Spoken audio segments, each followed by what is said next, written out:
عرفنا مع بعض الفايف بيزك فانكشنز اللي احنا اتكلمنا عليهم بتفاصيل.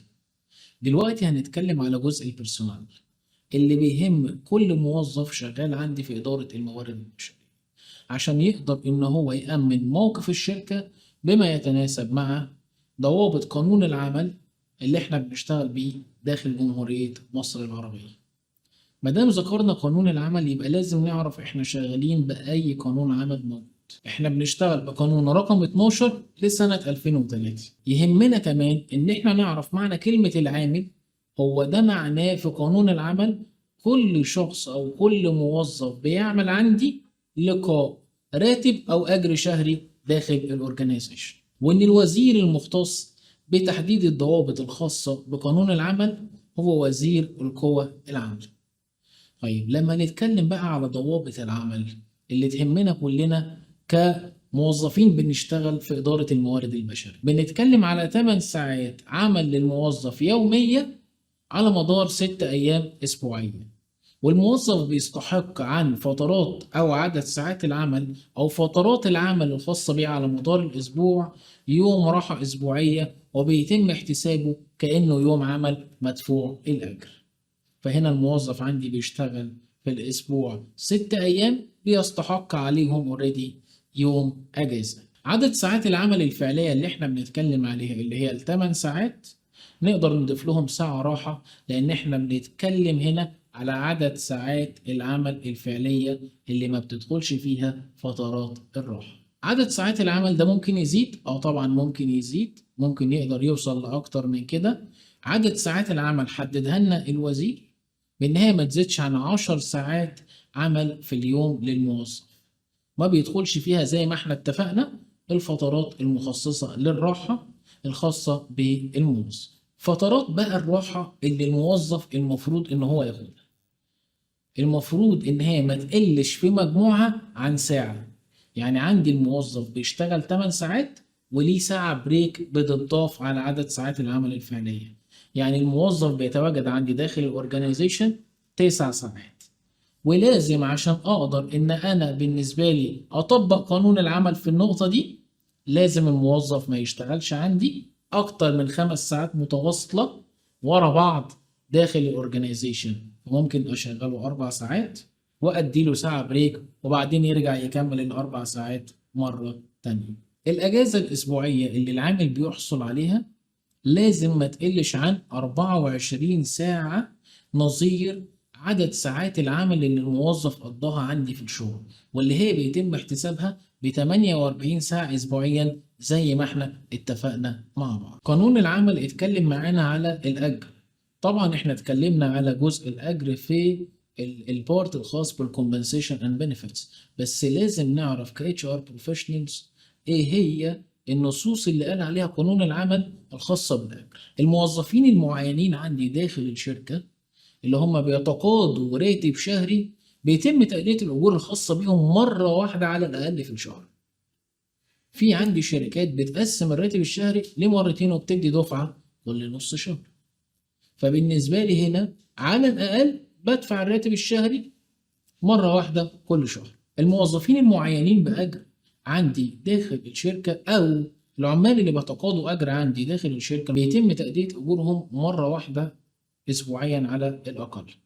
لو انتهت علاقة العمل ما بينه وما بين الموظفين لازم أنا كشركة أدفع أجور أو رواتب الموظفين اللي بيطالبوا بيها في خلال 7 أيام من انتهاء العمل ما بيني وما بينهم أو انتهاء التعاقد. لو حضر العامل عندي لمقر عمله وكان مستعد إن هو يشتغل، لكن حال ما بينه وما بين أداء عمله ظروف بترجع لصاحب العمل، هل هنا الموظف بيستحق أجر؟ طبعا بيستحق أجر كامل عن أداء عمله وعن اليوم اللي حضر فيه لمقر عمله. طيب لو حضر الموظف معايا لأداء عمله وحال ما بينه وما بين أداء عمله ظروف قهرية زي إيه؟ زي ظروف خارجة عن صاحب العمل، زي إن هما مثلا الموظف حضر لأداء عمل ولقى فيه هبوط أرضي حصل عند بوابة المصنع، فالموظفين مش هتقدر تدخل المصنع وصاحب العمل ملوش يد في اللي بيحصل. هل الموظف عندي هنا يستحق أجر كامل؟ في الحالة دي بقى بيستحق الموظف نصف أجر عن اليوم اللي هو حضر فيه، لأن الظروف اللي حصلت هنا خارجة عن إرادة صاحب العمل. كموظف HR أقدر أقسم قد إيه من أجر الموظف؟ أقدر أقسم لحد 25% من أجر الموظف بقيمة 5 أيام عمل في حدود الأجر اللي موجود، ويقدر الخصم ده يزيد لنسبة 50% لو في حال إن الموظف عليه دين نفقة نظير قضية معمولة ليه وتم اوريدي إخبارنا في الشركة إن هو عليه دين نفقة، فوجب إن إحنا ننفذ المفروض النص أو البند التنفيذي اللي موجود عندنا لأداء دين النفقة.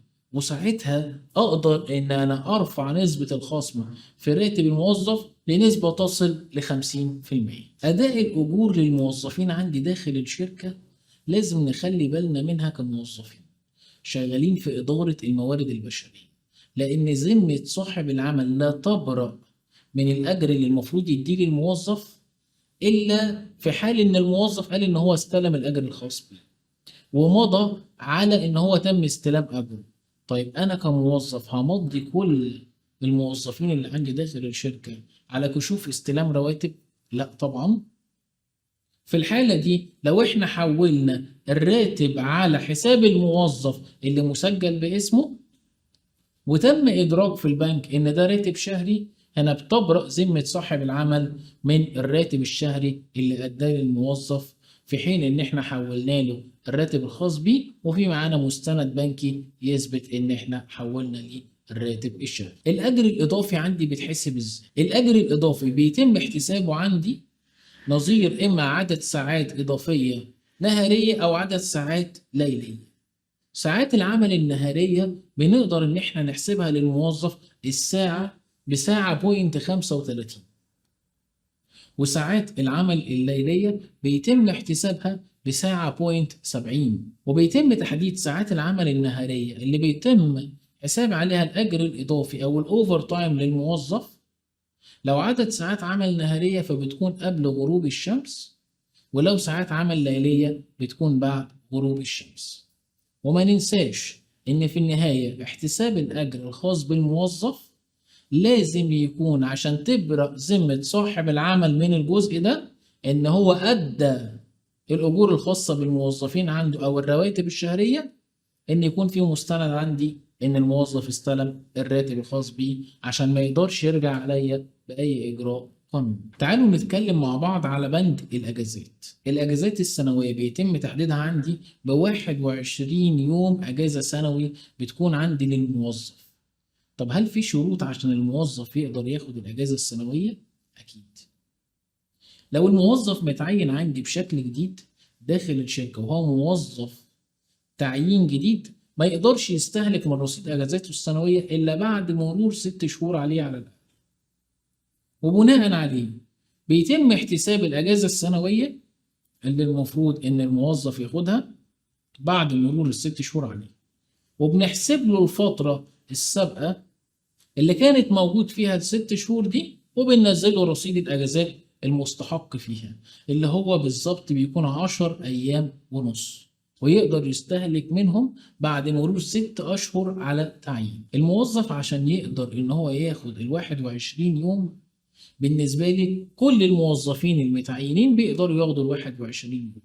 طب هل في نوع عندي من الموظفين بياخد أكتر من 21 يوم؟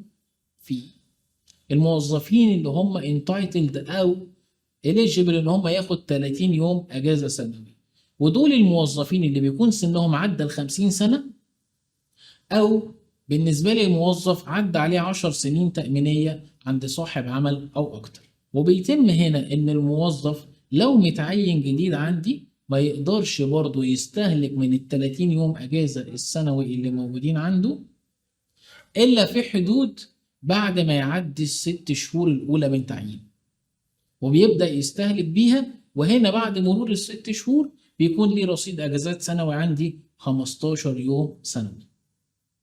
الأجازات السنوية متقسمة عندي لنوعين: أجازات اعتيادية وأجازات بالنسبة لي عارضة أو طارئة. الأجازات الاعتيادية دي بيقوم فيها الموظف بتقديم طلب على حصوله الأجازة، سواء كان eligible ل 21 يوم في السنة أو 30 يوم في السنة. وهنا الموظف بيقدم لطلب إن هو حابب يقوم بأجازة، وبيقدر الموظف إن هو ياخد الأجازة الخاصة بيه. طيب لو الموظف في يوم من الأيام صحي من النوم ولقى إن هو مش قادر ينزل شغله، يعمل إيه؟ بيقدر إن هو ياخد أجازة عارضة، إن أنا ما كنتش محدد إن أنا هاخد أجازة، لكن ظروف طارئة خلتني آخد الأجازة دي. والموظف يقدر إن هو ياخد أجازة عارضة مرتين في الشهر، بحد أقصى يومين في المرة الواحدة. وبناء عليه مجموع الأجازات العارضة اللي موجودة عندي بيتم احتسابها من داخل رصيد الأجازات السنوي، بيكون مجموعها لا يتعدى الست أيام عارضة، وبيتم احتسابها كأجازات سنوية. ودول بيكونوا من ضمن إما ال21 يوم أجازة السنوي أو ال30 يوم أجازة السنوية. الأجازة السنوية بتزيد في بعض الأعمال الخطرة ل7 أيام زيادة، بيحددها الوزير المختص معانا اللي هو وزير القوى العامة. ودي بتكون لبعض الوظائف أو لبعض المصانع اللي بيتم احتسابها كأنها أعمال خطرة أو أعمال صعبة. وهنا الأجازة السنوي بدل ما بتكون 21 يوم أجازة في السنة للموظفين اللي ما عدوش 10 سنين تأمينية أو سنهم أقل من 50، بتبقى 28 يوم سنوي. وبالنسبة للموظف اللي هو eligible إن هو ياخد 30 يوم في السنة، بيبقى عنده 37 يوم أجازة سنوية. الموظف المفروض ياخد عندي كام يوم أجازة في السنة؟ المفروض اللي نص عليه قانون العمل إن الموظف لازم يحصل على أجازة في خلال السنة مدتها ما تقلش عن 15 يوم أجازة في السنة، منها على الأقل 6 أيام متصلين. والأجازات المرحلة عندي الخاصة بالموظف بيتم تسويتها من خلال الشركة كل 3 سنين على الأقل. في موجود معانا نوع تاني من الأجازات، وهي الأجازات المرضية. الأجازات المرضية دي العامل بيقدر إن هو يستحقها نظير إن هو مريض. طيب الأجازات السنوية دي بيتم تقسيمها إزاي؟ بيتم تقسيمها في خلال إن قانون العمل عندي نص على إن أول شهر أجازة مرضي للموظف بيتم احتسابه بنسبة 100%. وكمان الموظف لو كمل فترة مرضه، ففترة مرضه اللي بتيجي بعد كده لو الفترة دي تعدت ال8 شهور، فبيتم حساب ال8 شهور المرضي اللي موجودين عندي بنسبة أجر 75% للموظف. فبيفضل عندي 3 شهور في السنة. طب نفترض إن الموظف تعدت فترة مرضه السنة، بيتم احتساب ال3 شهور الأخيرة الموجودة في فترة مرض الموظف بدون راتب، ده طبعا بعد استنفاذ رصيد أجازاته السنوية. وهنا يبقى احنا عرفنا أنواع الأجازات السنوية، وكمان اتعرض لها للأجازات المرضي وإزاي بيتم احتسابها عندنا في قانون العمل، وطريقة أداء الراتب في خلال فترة الأجازة المرضي بالنسبة للموظف. تعالوا نتكلم دلوقتي مع بعض على نوع مختلف من الأجازات، وهو أجازة الوضع، اللي كان فيه بارت كامل في قانون العمل اتكلم على تشغيل النساء. أجازة الوضع دي بيتم تأديتها للموظفة اللي موجودة عندي داخل الأورجانيزيشن اللي تعدت فترة عملها 10 شهور عند صاحب عمل أو أكتر. في حالة وضع بتستحق عندي 90 يوم تقدر تاخد فيها أجازة مدفوعة الراتب، بتسمى أجازة الوضع. وما أقدرش كصاحب عمل إن أنا أنزل الموظفة عندي في خلال ال45 يوم التالية لفترة الوضع الخاصة بيها. الموظفة اللي عندي أنهت فترة الوضع بتستحق عندي في ال24 شهر التاليين لفترة الوضع إن هي بتستحق فترتين رضاعة، كل فترة فيهم ما بتقلش عن نصف ساعة.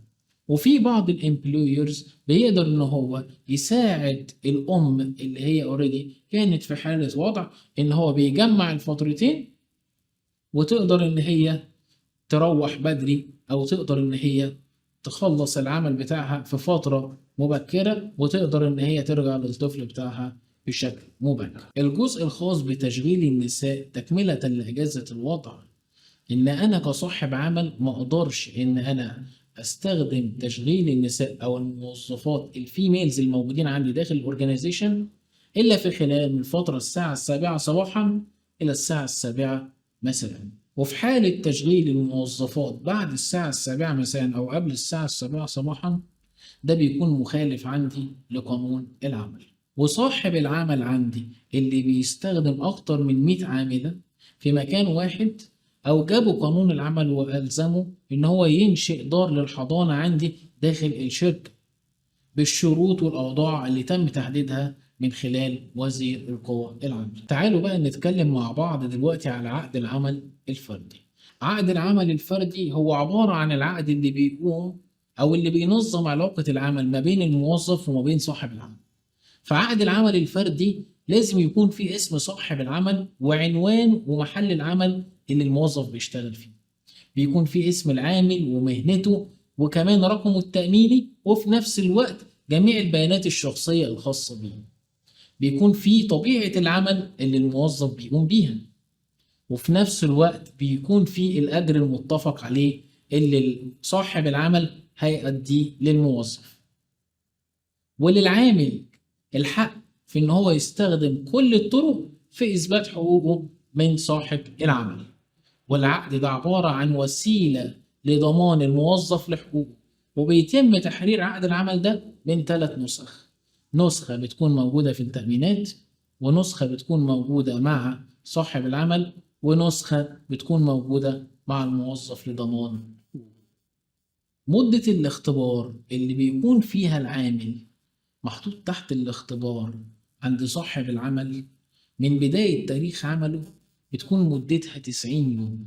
مدة 90 يوم دي بيتم فيها اختبار كفاءة العامل من خلال صاحب العمل عشان يقدر يقول الموظف ده فعلا هيقدر يقوم بالمهام المطلوبة منه اللي تم تعيينه ليها ولا لا. ولا يجوز لصاحب العمل إن هو يعين الموظف ده عنده في فترتين اختبار لنفس الوظيفة. في انقضاء علاقة العمل ما بين صاحب العمل والموظف، هنا بيقول إن إحنا علاقة العمل انتهت ما بيننا وما بين الموظف، وبيقوم فيها العامل بتقديم استقالته لصاحب العمل. ويقدر هنا العامل إن هو يرجع في استقالته في خلال 7 أيام. في حال إن العامل أخل بأي بند من بنود العمل، يقدر صاحب العمل إن هو يرجع عليه ويقدر إن هو ينهي التعاقد معاه. بينتهي علاقة العمل ما بين العامل في حال إن العامل خلاص مش حابب يأدي أو مش حابب يكمل بقية مهامه بتقديم استقالته. وفي نفس الوقت لو أنا حابب كصاحب عمل إن أنا أنهي عقد العمل ما بيني وما بين الموظف، لو العامل اوريدي بالنسبة لي كان عقده سنوي، أقدر أخطره قبليها في خلال فترة 2 قبل انتهاء تاريخ العقد. لو الموظف عندي بالنسبة له تعدت فترة عمله 10 سنين عندي، فلازم أخطره قبليها ب3 على الأقل. ونفس الكلام بينطبق على العامل لو حب إن هو ينهي علاقة العمل ما بيني وما بينه، بيقوم بإخطاري وبيديني فترة النوتس فيها اللي هي فترة 2 أو فترة ال3 لو عدى عليه عندي داخل مقر العمل 10 سنوات. وبكده نكون اتكلمنا النهاردة مع بعض عن علاقة العامل بصاحب العمل، واتكلمنا فيه على بعض الأجزاء اللي بتهم كل شخص موجود معانا في إدارة الموارد البشرية، وعلى الضوابط الخاصة بقانون العمل اللي بتهمنا كلنا كأفراد بنشتغل داخل إدارة الموارد البشرية.